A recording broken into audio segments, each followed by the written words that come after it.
Hi friends! ఈరోజు మనం రీసెంట్‌గా మలయాళంలో ఒక మంచి క్రైమ్ థ్రిల్లర్ కాన్సెప్ట్‌తో వచ్చిన అమెజాన్ ప్రైమ్‌లో స్ట్రీమింగ్ అవుతున్న 'రిప్పన్ స్వామి' మూవీ స్టోరీ డిస్కస్ చేసుకోబోతున్నాం. ఇలాగే మీకింకా ఏ మూవీ స్టోరీ అయినా ఎక్స్‌ప్లనేషన్ కావాలి అంటే ఆ మూవీ నేమ్ అనేది కామెంట్ బాక్స్‌లో కామెంట్ చేయండి. ఇంకా ఏమాత్రం ఆలస్యం చేయకుండా మూవీలోకి వెళ్ళిపోదాం.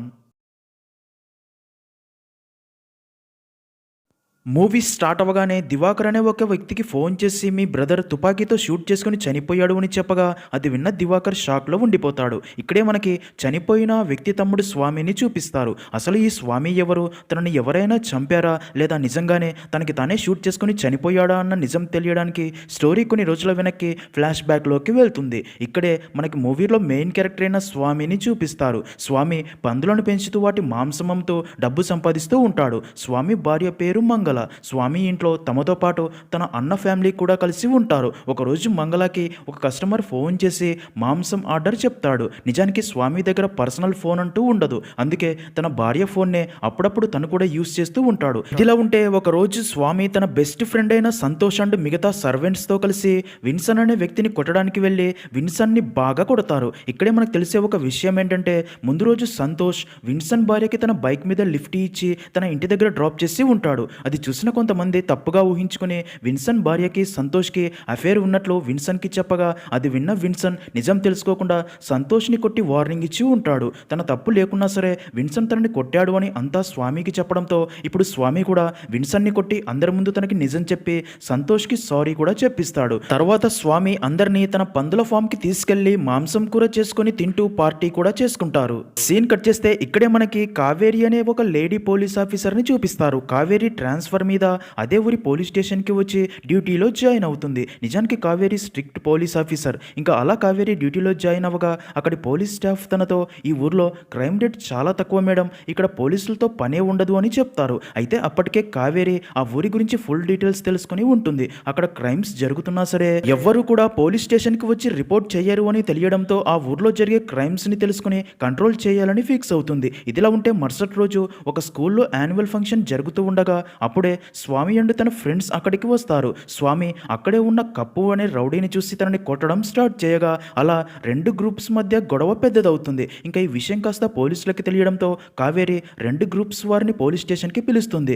కప్పు కావేరితో మేడం అసలు మేము గొడవ పడుతున్నామని మీకు ఎవరు కంప్లైంట్ చేశారు, మీకు ఎవరో రాంగ్ ఇన్ఫర్మేషన్ ఇచ్చారు, చూడండి స్వామి నేను బెస్ట్ ఫ్రెండ్స్ అని స్వామి భుజంపై చేయి వేస్తాడు. అది చూసిన కావేరి ఇంకోసారి ఇలా జరిగింది అంటే సీరియస్ యాక్షన్ తీసుకుంటాను అని వార్నింగ్ ఇచ్చి కప్పు అండ్ గ్యాంగ్ని అక్కడ నుండి పంపించేస్తుంది. అది చూసిన స్వామి సర్వెంట్స్ కూడా వారిని వదిలేశారు కదా, మమ్మల్ని కూడా వదిలేయండి అనగా దానికి కావేరి మీరు చెప్పినట్లు నేను చెయ్యాలా, నాకు వదిలేయాలి అనిపిస్తే వదిలేస్తా, అప్పటిదాకా సైలెంట్గా ఉండండి అంటుంది. అది విన్న స్వామి సర్వెంట్స్లో ఒకటికి కోపం వచ్చి తనతో కోపంగా మాట్లాడడంతో కావేరి తనని కూడా కొడుతుంది. దాంతో స్వామికి కూడా కోపం వచ్చి తను కావేరిపై సీరియస్ అయ్యి తనతో గొడవపడి అది పెద్దది అవ్వబోగా అక్కడే ఉన్న కానిస్టేబుల్ స్వామి అండ్ ఫ్రెండ్స్ని ఆపి అలాగే కావేరికి కూడా నచ్చి చెప్పి వారిని అక్కడ నుండి పంపించేస్తాడు. ఇక తర్వాత స్వామి సంతోష్ని తన ఇంటి దగ్గర వదిలిపెట్టి వెళ్ళిపోగా సంతోష్ ఫేస్ పై గాయాలు చూసిన తన అమ్మ శారదాకి విషయం అర్థమయ్యి నువ్వు ఆ స్వామితో కలిసి తిరగడం మానేసి ఏదైనా పని చేసుకోవచ్చు కదరా, నీకు వచ్చిన ఆర్మీ జాబ్ కూడా వదిలేసి తనతో తిరుగుతున్నావు,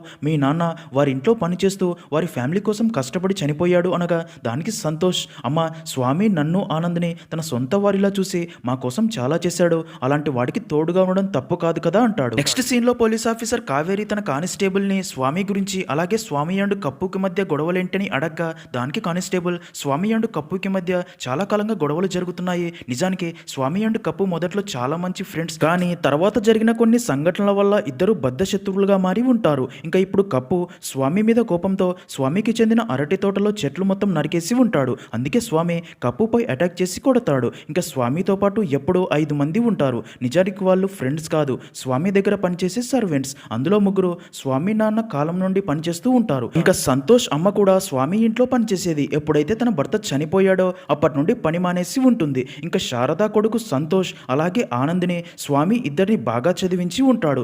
సంతోష్ స్వామి దగ్గరే ఉండగా ఆనంద్ పక్క ఊరి పోలీస్ స్టేషన్లో పోలీస్గా డ్యూటీ చేస్తూ ఉంటాడు. ఇంకా స్వామికి చదువు రాదు, తన ఫాదర్ ఇచ్చిన పొలాలు పందుల ఫామ్ చూసుకుంటూ తనకి అడ్డు వచ్చిన వారిని కొడుతూ ఉంటాడు అని చెప్పగా అది విన్న కావేరి నువ్వు కూడా స్వామి మనిషివే అనుకుంటా, అందుకే నిన్న తనని వదిలిపెట్టేలా చేశావు అనగా దానికి కానిస్టేబుల్, మేడం కొన్నిసార్లు మనం కూడా సత్యం వైపు నిలబడాలి కదా. ఒకసారి కేరళ నుండి రిప్పన్ అనే వ్యక్తి ఇక్కడికి వచ్చి ఇదే ఊరిలో బీడీ ఫ్యాక్టరీ స్టార్ట్ చేశాడు. అయితే నిజానికి రిప్పన్ మంచివాడు కాదు. తన ఫ్యాక్టరీలో పనిచేయడానికి వెళ్ళే ఆడవారితో చాలా అసభ్యకరంగా ప్రవర్తిస్తూ ప్రతిరోజు వారిని ఇబ్బందులు పెట్టేవాడు. అయితే ఈ విషయం బయట ఎవరికైనా చెప్తే చంపుతాను అని బెదిరించేవాడంట.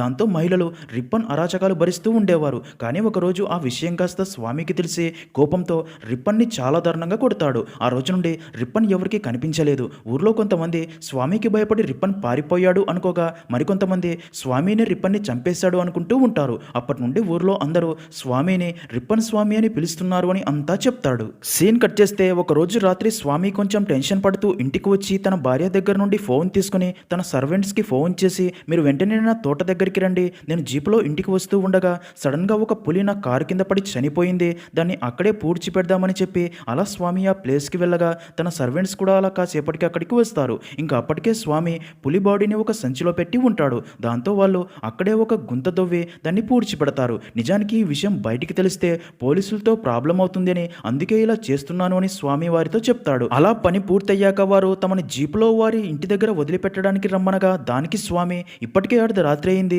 ఈ రోజుకి ఇక్కడే పడుకోండి అంటాడు. అప్పుడే వారిలో ఒకడైన నాదన్ మందు కోసం తనకి 500 డబ్బు ఇవ్వమని అడగ్గా, అప్పటికే వాళ్ళు ఫుల్గా తాగి ఉండడంతో మీకు డబ్బు ఇవ్వను, అయినా మీకు జీతాలు ఇచ్చేదే ఎక్కువ, మీరు అసలు ఏం పని చేస్తున్నారని కోప్పడగా, అది విన్న నాదన్తో పాటు మిగతా వాళ్ళు కూడా తమకి డబ్బు కావాల్సిందే అని తన మీద సీరియస్ అయ్యి అలా వారి మధ్య గొడవ జరగడంతో స్వామి వారిని కొట్టి ఇక మీదట ఇంకా మీకు ఇక్కడ పని లేదు, నాకు మళ్ళీ కనిపించకండి అని చెప్పి అక్కడ నుండి పంపించేసి ఇంటికి రాగా స్వామి షర్టు మీద రక్త మరకలు చూసిన మంగళకి డౌట్ వచ్చి ఆ రక్తం ఏంటని అడగ్గా దానికి స్వామి, ఫామ్లో ఒక పందికి వైరస్ సోకింది, అది మిగతా వాటికి సోకుతుందేమో అని భయపడి దాన్ని చంపేశాను అని చెప్పి వెళ్ళి పడుకుంటాడు. కానీ మంగళకి ఎందుకో తన భర్త అబద్ధం చెప్తున్నాడు అని తన మీద కొంచెం డౌట్ వస్తుంది. నెక్స్ట్ సీన్లో మరుసటి రోజు ఉదయం స్వామి వాళ్ళ అన్నయ్య, వదిన అండ్ వాళ్ళ పాప తమ రిలేటివ్స్ పెళ్లి బెంగళూరులో ఉండడంతో బెంగళూరుకి బయలుదేరగా అది చూసిన మంగళ కూడా వారితో పాటు పెళ్లికి వెళ్ళాలని ఉందని స్వామిని అడగ్గా దానికి స్వామి వద్దు అనడంతో వాళ్ళు వెళ్ళిపోతారు. దాంతో మంగళ చాలా ఎమోషనల్ అవుతుంది. నిజానికి స్వామి అండ్ మంగళకి పెళ్ళయి 3 సంవత్సరాలైనా సరే ఇప్పటిదాకా మంగళ ఒక్కసారి కూడా ఇంటి నుండి బయటికి వెళ్ళి ఉండదు. ఇంకా మంగళ బాధపడడం చూసిన స్వామి తన దగ్గరికి వెళ్ళి, మనం ఇద్దరం ఇంట్లో ఏకాంతంగా గడపడానికే నిన్ను పెళ్లికి పంపలేదు అని నచ్చి చెప్తాడు. అది విన్న మంగళ కూడా చాలా హ్యాపీగా ఫీల్ అవుతుంది. అప్పుడే స్వామి తన పనివారితో మీకు 4 రోజులు సెలవులు ఇస్తున్నా, మళ్ళీ 4 రోజుల తర్వాత పనిలోకి రండి అని చెప్పి పంపుతాడు. ఇదిలా ఉంటే మరోపక్క సంతోష్ రాత్రి నుండి ఇంటికి రాలేదు అని తన అమ్మ శారద తన కోసం వెతుకుతూ అటుగా వెళ్తున్న కప్పుని సంతోష్ గురించి అడుగుతుంది. ఎందుకు అంటే స్వామితో ఉండటం వల్ల సంతోష్ కూడా కప్పుకి శత్రువు అయి ఉంటాడు కాబట్టి.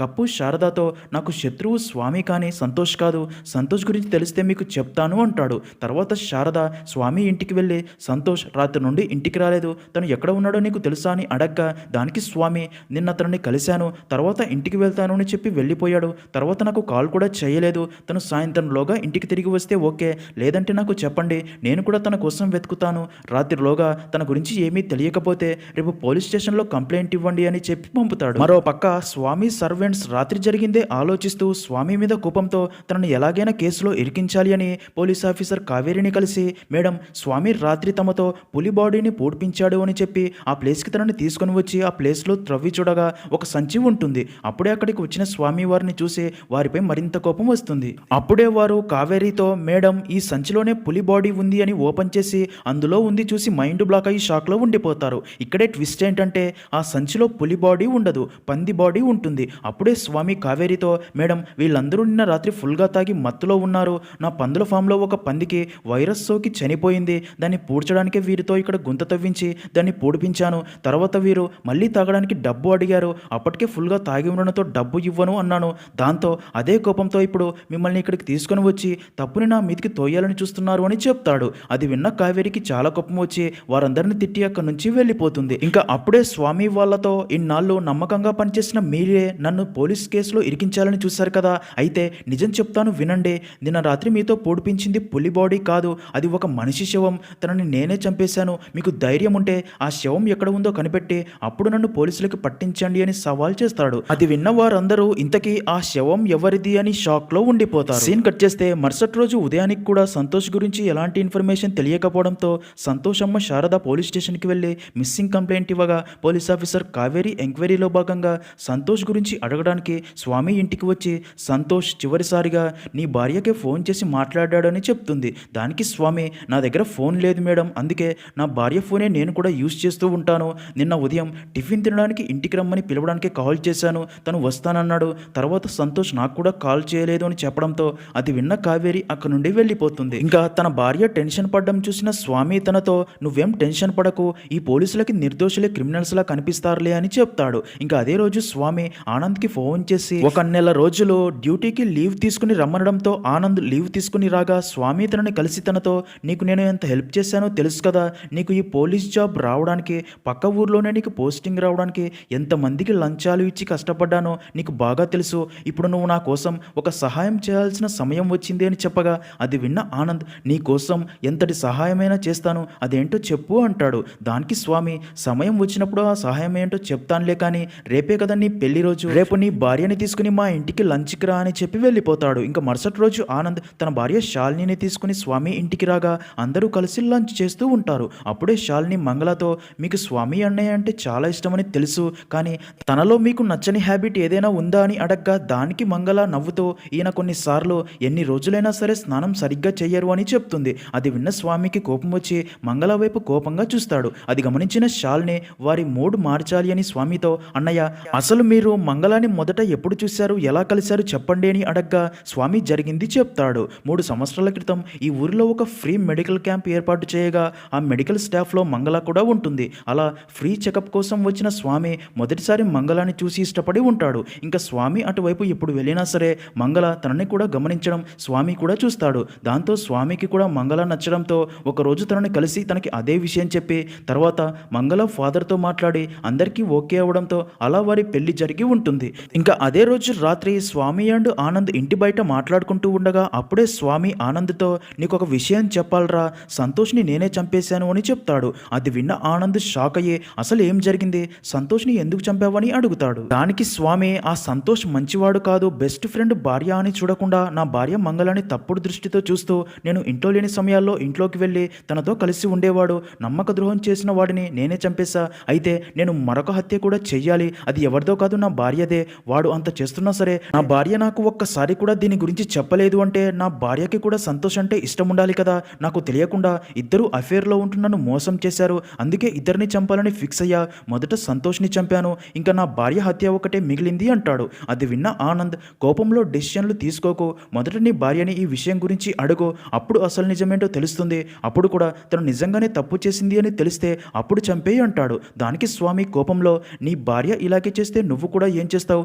చెప్పు, చంపేస్తావు కదా, నేను కూడా అదే చేస్తా, అందుకే ఈ హత్యలు చేశాక నేను ప్రాబ్లమ్స్లో ఇరుక్కుంటే నువ్వే నన్ను పోలీసుల నుండి కాపాడాలి అనగా అది విన్న ఆనంద్ కూడా సరే అని చెప్తాడు. సీన్ కట్ చేస్తే మరుసటి రోజు బాగా ఆలోచించిన స్వామి సర్వెంట్స్ పోలీస్ స్టేషన్కి వెళ్ళి కావేరితో, మేడం సంతోష్ని స్వామినే చంపి ఉంటాడు, మీరు స్వామిని అరెస్ట్ చేసి ఎంక్వైరీ చేయండి అనగా అది విన్న కావేరి, ఇప్పటిదాకా సంతోష్ డెడ్ బాడీ కూడా దొరకలేదు, ఇది స్వామి చేసినట్లు ఒక్క ఎవిడెన్స్ కూడా లేదు కాబట్టి స్వామిని అరెస్ట్ చేయలేను, ఎవిడెన్స్ దొరికిన తర్వాతే ఈ కేసులో తనపై యాక్షన్ తీసుకోగలను అని చెప్పి వారిని అక్కడ నుండి పంపించేస్తుంది. తర్వాత కావేరి ఇదే విషయం గురించి కానిస్టేబుల్తో మాట్లాడగా కానిస్టేబుల్ కావేరితో, మేడం 20 సంవత్సరాల క్రితం స్వామి ఫాదర్ వీరస్వామి చావు కూడా మిస్టీరియస్గానే జరిగింది, వీరస్వామికి వేటాడడం అంటే చాలా ఇష్టం, అలా ఒక రోజు వేటకు వెళ్ళిన వీరస్వామి తుపాకీలోని బుల్లెట్ తనకే తగిలి చనిపోయాడు. అప్పుడు వీరస్వామితో, ఇప్పుడున్న 5గురిలో 3 ఉండేవారు, వారితో పాటు సుబ్రహ్మణ్యం అనే మరో వ్యక్తి కూడా ఉండేవాడు, వీరస్వామి చనిపోయాక సుబ్రహ్మణ్యం అక్కడ పని మానేశాడు,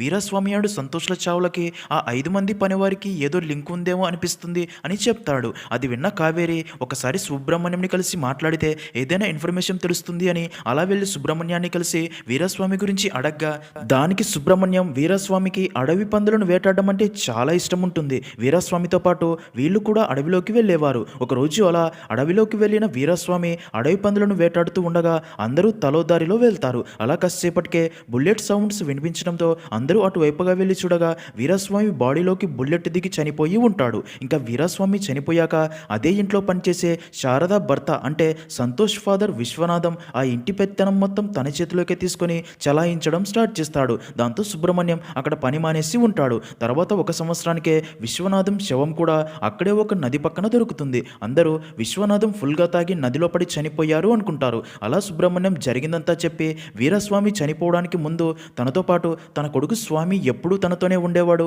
ఇంకా స్వామి అన్నయ్యనే ఆనంద్ అండ్ సంతోష్లను చదివించాడు. ఇంకా విశ్వనాథం చనిపోయాక శారద కూడా ఆ ఇంట్లో పని మానేసింది అని చెప్తాడు. నెక్స్ట్ సీన్లో సుబ్రహ్మణ్యం చెప్పిందంతా విన్న కావేరి స్వామి సర్వెంట్స్ని పిలిచి నిజం చెప్పండి, అసలు విశ్వనాథం ఎలా చనిపోయాడు, అప్పుడు మీకు విశ్వనాథంకి చిన్న గొడవ జరిగింది అని అప్పటి కేసు ఫైల్లో కూడా ఉంది. మీరు ఇప్పుడు నిజం చెప్పకపోతే ఆ కేసు మళ్ళీ రీఓపెన్ చేసి మీ అందరినీ బొక్కలో వేస్తా అని వార్నింగ్ ఇవ్వగా అందులో ఒకడైన నాథన్ భయపడి జరిగింది చెప్తూ, మేడం నిజానికి వీరస్వామి అండ్ శారదాల మధ్య అఫేర్ ఉండేది. ఈ విషయం విశ్వనాథన్కి కూడా తెలుసు. అయితే వీరస్వామి శారదాతో నాకు నా భార్య ఇవ్వలేని సుఖాన్ని నువ్వు ఇస్తున్నా కాబట్టి నా ఆశలో సగభాగం నీ పేరు మీద రాస్తాను అని చెప్పి మాట ఇచ్చి ఉంటాడు. నిజానికి వీరస్వామి భార్య ఏదో వ్యాధి వల్ల ఎప్పుడూ ఒక గదిలోనే ఉండేది. ఇంకా వీరస్వామి చనిపోయినప్పటి నుండి విశ్వనాథమే ఆ ఇంటికి ఓనర్ లాగా అధికారం చెలాయించడం స్టార్ట్ చేస్తాడు. ఎందుకు అంటే వీరస్వామి తన సగ ఆస్తిని శారదా పేరు మీదకి రాస్తాను అని మాట ఇచ్చి ఉంటాడు కాబట్టి. ఇంకా శారదా భర్తనే విశ్వనాథం కాబట్టి ఇంకా విశ్వనాథం అలా తమపై కూడా పెత్తనం చెలాయించడంతో తనతో చిన్న గొడవ జరిగిందని చెప్తారు. అదంతా విన్న కావేరి తర్వాత శారద దగ్గరికి వెళ్ళి అదే విషయం గురించి అడగ్గా దానికి శారద అవును మేడం, నాకు వీరస్వామికి మధ్య అఫేర్ ఉండేది. తర్వాత ఈ విషయం స్వామి అండ్ తన అన్నయ్యకి తెలిసి నన్ను పనిలో నుండి తీసేశారు. ఇదంతా నా భర్త విశ్వనాథం చనిపోయాకే జరిగింది అని చెప్తుంది. అది విన్న కావేరి ఇంకా అసలు సంతోష్ ఏమైపోయాడో అని తన కోసం వెతుకుతూ ఉంటుంది. ఇదిలా ఉంటే మరో పక్క స్వామి ఒకరోజు తన భార్య మంగళాని తుపాకీతో షూట్ చేసి చంపాలి అని చూడగా అది గమనించిన ఆనంద్ స్వామిని ఆపి నువ్వు ఇది ఒక పక్కా ప్లాన్ ప్రకారం చేయాలి, అప్పుడే ఈ కేసు నుండి నిన్ను తప్పించగలను. ఇలా కోపంలో తొందరపడి చంపితే నేను కూడా నిన్ను కాపాడలేను అని చెప్తాడు. అలా ఆనంద్ అక్కడి నుంచి వెళ్ళిపోయాక స్వామి తన భార్యతో పాటు ఉండగా అప్పుడే స్వామి సర్వెంట్స్ తనను ఎలాగైనా చంపాలి అని గన్తో తనపై అటాక్ చేస్తారు. స్వామి వారి నుండి తప్పించుకుని మంగళాని ఇంట్లోకి తీసుకెళ్లి తనని అక్కడే ఉండమని చెప్పి తన గన్ తీసుకుని వారిపై ఎదురు దాడికి దిగడంతో వారు అక్కడి నుంచి పారిపోగా స్వామి వారి వెనకాలే పడతాడు. అలా కొంత దూరం వెళ్ళాక ఒక ప్లేస్కి వెళ్ళి ఆగి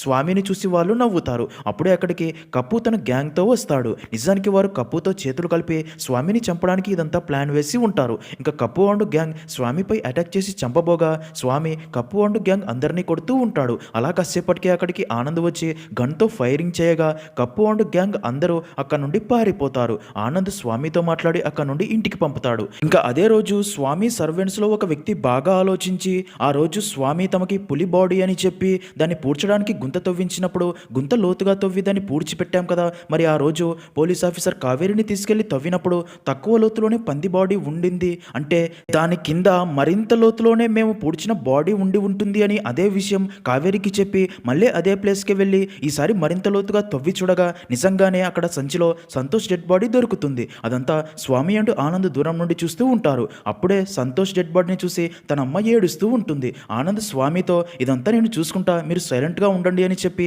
కావేరి దగ్గరికి వెళ్ళి మేడం నేను చెప్పినట్లు మీరు చేస్తే మీరు ఎప్పటి నుండో ఎదురు చూస్తున్న ప్రమోషన్ మీకు దక్కేలా చేస్తాను. మీరు ఏం చేయాలి అంటే రాత్రి సంతోష్ అండ్ ఈ 5 సర్వెంట్స్ ఫుల్గా డ్రింక్ చేసి వారి మధ్య చిన్న గొడవ జరిగి మత్తులో ఈ 5 సంతోష్ని చంపి తన డెడ్ బాడీ ఇక్కడ పూడ్చిపెట్టి అది స్వామి పైకి తొయ్యడానికే ఇప్పుడు తనపై కంప్లైంట్ ఇచ్చి డెడ్ బాడీ తవ్వి చూపించారు అని కేసు ఫైల్ చేసి స్వామికి బదులు ఈ 5 దోషులుగా అరెస్ట్ చేయాలి అని చెప్పగా అది విన్న కావేరి బాగా ఆలోచించి ఆ 5 అరెస్ట్ చేసి పోలీస్ స్టేషన్కి తీసుకెళ్తుంది. ఇంకా అదంతా చూసిన ఆ 5 ఈ స్వామి తన శత్రువులను కూడా తన డబ్బు పలుకుబడితో ఎలాగైనా నాశనం చేయగలడు అనుకుంటారు. సీన్ కట్ చేస్తే ఇంటికి వచ్చిన స్వామి తన నెక్స్ట్ టార్గెట్ తన భార్య మంగళాని చంపాలి అని ఫిక్స్ అవ్వగా అప్పుడే సంతోష్ చనిపోయాడు అని తెలిసిన మంగళ స్వామి దగ్గరికి వచ్చి అదిరిపోయే ట్విస్ట్ ఒకటి రివీల్ చేస్తుంది. అదేంటంటే స్వామితో మీకు ఎప్పటి నుండో ఒక విషయం చెప్పాలి అనుకుంటున్నా, మీ బెస్ట్ ఫ్రెండ్ సంతోష్ చనిపోయాడని మీరు బాధపడుతున్నారేమో కానీ ఆ సంతోష్ అస్సలు మంచివాడు కాదు. మీరు ఇంట్లో లేనప్పుడు తను మీకోసమని ఇంటికి వచ్చి ఒంటరిగా ఉన్న నాతో చాలా అసభ్యకరంగా ప్రవర్తించేవాడు.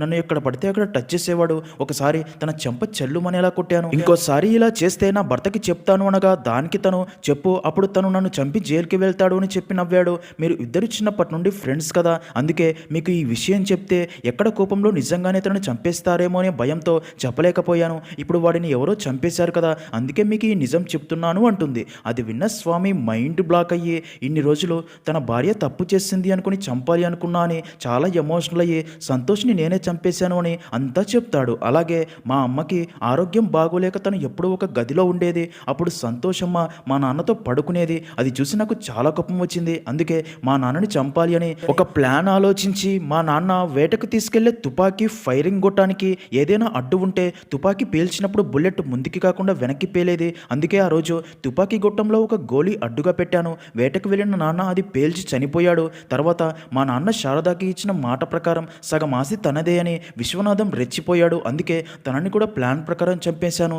తప్పు చేసిన మా నాన్నకి విశ్వనాథానికి బుద్ధి చెప్పాను అని అంతా చెప్తాడు. నెక్స్ట్ సీన్లో స్వామి ఆనంద్ని కలిసి తన భార్య చెప్పిందంతా చెప్పగా అది విన్న ఆనంద్ అయితే ఇప్పటి నుండి నువ్వు నీ భార్య హ్యాపీగా ఉండండి అంటాడు. దానికి స్వామి ఇంకొక పని మిగిలిపోయింది అని చెప్పి అక్కడ నుండి నేరుగా కప్పు అండ్ గ్యాంగ్ ఉన్న ప్లేస్కి వెళ్ళి కప్పుని చాలా దారుణంగా కొడతాడు. ఇక్కడే మనకు తెలిసే ఒక విషయం ఏంటంటే ఒకప్పుడు స్వామి అండ్ కప్పు బెస్ట్ ఫ్రెండ్స్గా ఉంటారు. కానీ ఒకసారి మందుమత్తులో కప్పు స్వామితో నీ భార్య చాలా అందంగా ఉంటుంది, నీ భార్య లాంటి అందగత్తిని నా దాన్ని చేసుకోవడానికి నేను ఏదైనా చేస్తా అంటాడు. అది విన్న స్వామికి చాలా కోపం వచ్చి కప్పుని బాగా కొడతాడు. అలా వారి మధ్య అప్పటి నుండి గొడవలు స్టార్ట్ అయి ఉంటాయి. మరోపక్క పోలీస్ స్టేషన్లో కానిస్టేబుల్ కావేరితో మేడం స్వామి కప్పుని కూడా దారుణంగా కొట్టాడంట, తనని ఇప్పటికైనా అరెస్ట్ చేయండి అని చెప్పగా దానికి కావేరి స్వామి మొదట తన ఫాదర్ని, తర్వాత విశ్వనాథన్ని, ఇప్పుడు సంతోష్ని చంపాడు, కప్పుని దారుణంగా కొట్టాడు. ఇంకా ఒక్కరు మాత్రమే మిగిలిపోయారు, తన భార్య మంగళ.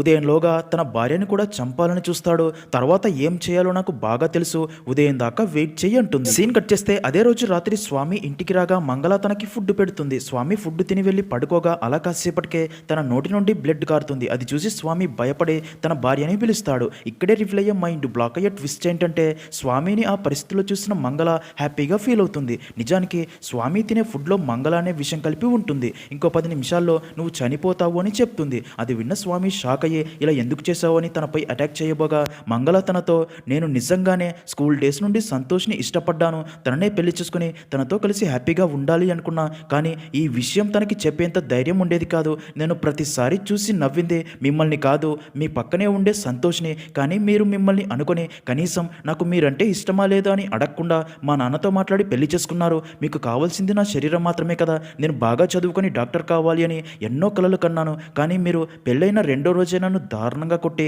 చదువు కూడా మానిపించేశారు, ఇంట్లోనే ఒంటరిగా ఉంచారు. అప్పటి నుండి నేను సంతోష్కి కాల్ చేసి మాట్లాడేదాన్ని. అలా కొన్ని రోజులకి సంతోష్ కూడా నేనంటే తనకి ఇష్టమని చెప్పాడు. అందుకే ఇద్దరం మరి కొన్ని రోజుల్లో ఈ ఊరు నుండి పారిపోవాలి అనుకున్నాం. కానీ అదే టైంకే నువ్వు సంతోష్ని చంపేశావు. ఇది నాకెలా తెలుసు అనుకుంటున్నావా? నువ్వు ఆ రోజు తనని చంపే కొన్ని క్షణాల ముందు దాకా సంతోష్ నాతోనే ఫోన్ మాట్లాడుతూ ఉన్నాడు. ఆ ఫోన్ అలాగే ఆన్లో ఉండింది. అదే రోజు నీ షర్టు మీద రక్త మరకలు చూశాక సంతోష్ని నువ్వు చంపావని అర్థమయ్యే గుండెలు పగిలేలా ఏడ్చాను. నువ్వు నాతో ఇంటిమేట్ అయ్యేటప్పుడు స్నానం చేయని నీ శరీరం నుండి ఎంత కంపు వచ్చేదో తెలుసా? అయినా సరే బలవంతంగా కలిసేవాడివి. నాకు నీ శరీరం నుండి వచ్చే కంపు చాలా అసహ్యంగా ఉండేదని అంతా చెప్తుంది. అదంతా విన్న స్వామి కోపంలో తన దగ్గర ఉన్న గన్తో మంగళాన్ని షూట్ చేసి చంపబోగా మంగళ తన దగ్గర నుండి గన్ లాక్కొని స్వామిని షూట్ చేసి చంపుతుంది. ఇంకా మరుసటి రోజు ఉదయం ఈ విషయం పోలీసులకు తెలిసి కావేరి అక్కడికి వచ్చి మంగళని ఏం జరిగిందని అడగ్గా దానికి మంగళ రాత్రి స్వామి ఇంటికి వచ్చేటప్పటికే టెన్షన్గా ఉన్నాడు, తనని డిస్టర్బ్ చేయడం ఎందుకు అని ఏం అడగలేదు, ఉదయం లేచేసరికి ఇలా జరిగిందని చెప్పి బాగా ఏడుస్తుంది. ఇంకా అందరూ స్వామి గన్తో షూట్ చేసుకుని ఆత్మహత్య చేసుకుని చనిపోయాడు అనుకుంటారు. ఇక్కడే రివీల్ అయ్యే ట్విస్ట్ ఏంటంటే నిజానికి కావేరి శారదాని కలిసినప్పుడే తనతో సంతోష్ని చంపింది స్వామి అని తెలిసినా సరే తనని ఏమీ చేయలేము, తన డబ్బు తెలివితో ఆధారాలు నాశనం చేసి ఈజీగా ఈ కేసు నుండి తప్పించుకుంటాడు. అందుకే నేను చెప్పినట్లు చేయండి, సంతోష్ అండ్ నీ భర్త చావులకి కారణమైన స్వామి మీద ప్రతీకారం తీర్చుకునేలా నేను చేస్తా అని చెప్పి ఉంటుంది. ఇంకా సంతోష్ బెస్ట్ ఫ్రెండ్ ఆనంద్ కావేరితో స్వామి నాతో అండ్ సంతోష్తో దూరంగానే ఉండేవాడు, మమ్మల్ని చదివించింది నిజానికి స్వామి అన్నయ్య, స్వామి ఒక మంచి కొడుకులాగా భర్తలాగా ఫ్రెండులాగా ఉండలేకపోయాడు. అందుకే స్వామికి తగిన శిక్ష పడేలా చేయడానికి మీకు అవసరమైన టైంలో మీతో చేతులు కలుపుతాను అని చెప్పి ఉంటాడు. ఇంకా శారద మంగళాన్ని కలిసి స్వామి నిన్ను కూడా నిజం తెలిసిన రోజు ఏదో ఒక రోజు చంపేస్తాడు, అందుకే మేము చెప్పినట్లు చెయ్యి, పోలీసులు కూడా మనతోనే ఉన్నారు, ముందు సంతోషే నీతో తప్పుగా బిహేవ్ చేశాడని స్వామిని నమ్మించి తర్వాత ప్లాన్ ప్రకారం తను తినే ఫుడ్లో విషం కలిపి తర్వాత గన్తో షూట్ చేసి చంపు, మిగతాది పోలీసులు చూసుకుంటారు అని చెప్పి ఉంటుంది. ఇంకా తన బెస్ట్ ఫ్రెండ్ సంతోష్ని చంపాడు అని ఆనంద్కి కూడా స్వామిపై చాలా కోపం ఉంటుంది. అందుకే ఇప్పుడు పోలీసులతో స్వామియే సంతోష్ని చంపాడు అని అప్పటి నుండి కోపంలో తప్పు చేశాను అని పశ్చాత్తాపడి ఏడ్చేవాడు. 2-3 సార్లు తనే ఆత్మహత్య చేసుకుని చనిపోవాలని చూశాడు, నేనే తనని ఆపాను, అయితే ఇప్పుడు అదే బాధతో తన ప్రాణాలు తీసుకున్నాడు అని పోలీసులకి చెప్తాడు. ఇంకా శారద పోలీసులతో నా కొడుకుని చంపినవాడు చనిపోయినందుకు హ్యాపీగా ఉంది అని చెప్తుంది. నిజానికి స్వామి గురించి నిజాలు తెలిసాక పోలీస్ ఆఫీసర్ కావేరినే ప్లాన్ ప్రకారం ఇదంతా చేసి ఇప్పుడు స్వామి ఆత్మహత్య చేసుకుని చనిపోయినట్లు ఊరి వాళ్ళందరినీ నమ్మించి ఇంకా కేసు కూడా క్లోజ్ చేస్తుంది. అలా అక్కడితో మూవీ అనేది ఎండ్ అవుతుంది.